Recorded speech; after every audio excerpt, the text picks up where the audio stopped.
Dumating na nga ang araw ng paghahanda para sa album launch nitong si Jennie, pero kasabay nito ay unti-unti ring nabubunyag ang mga bagay tungkol sa relasyon ni Dara at Freddy. Buong desisyon ni Menchie na wag nang manggaling sa kanila ang paglantad sa relasyon ng dalawa dahil nais niyang maprotektahan ang karir ni Jennie.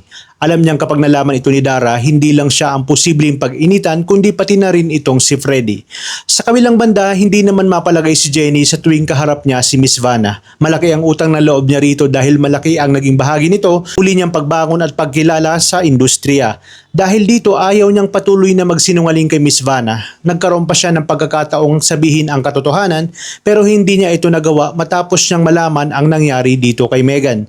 Naisip ni Jennie na mas lalong masasaktan at maapektuhan ang kanyang kapatid kapag pinili niyang ilabas ang nalaman niya. Samantala patuloy namang lumalala ang pinagdaraanan ni Megan dahil sa kanyang insecurity dito kay Jennie. Hindi nagustuhan ng kaibigan ni Jennie ang naging desisyon niya.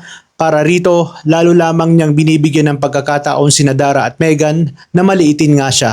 Iginiit din ito na hindi na dapat patuloy na alalahanin ni Jennie ang kapakanan nitong si Megan. May sarili namang plano si Freddy para hindi matuloy ang album launch nitong si Jennie. Ngunit bago pa niya maisagawa iyon, nalaman agad ito ni Vanna.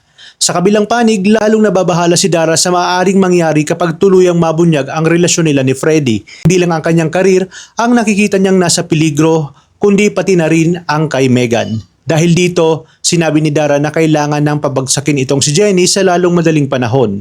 Nag-cross muli ang landas ni na Menchie at Dara at sa pagkakataong iyon ay hindi na napigilan ni Menchie ang kanyang galit. Hinarap niya si Dara at sinabi na hindi dapat si Jennie ang sisihin sa nangyari dito kay Megan. Para kay Menchie, ang tunay na pinagmulan ng problema ay ang mga kasinungalingang ginawa nitong si Dara. Bago matapos ang kanilang pag-uusap, nagbigay ng matinding babala si Menchie kay Dara.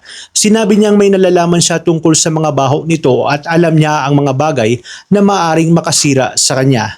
Pakaabangan natin kung makakapagpigil pa talaga itong si Menchie na ibulgar ang buong katotohanan dito lang sa Born to Shine. Maraming salamat sa inyong panonood at pagpalain tayong lahat, mga kapuso.